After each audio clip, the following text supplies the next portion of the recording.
வந்ததையா இது எந்தெந்த சாமி தந்ததையா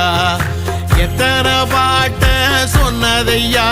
அத சுத்துற பூமி கண்டதையா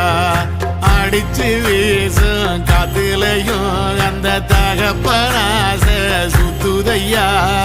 பிடிச்சு பூக்கும் விதையிலும் ஒரு வம்சத்து கதையே உள்ளதையா 100 தலைமுறை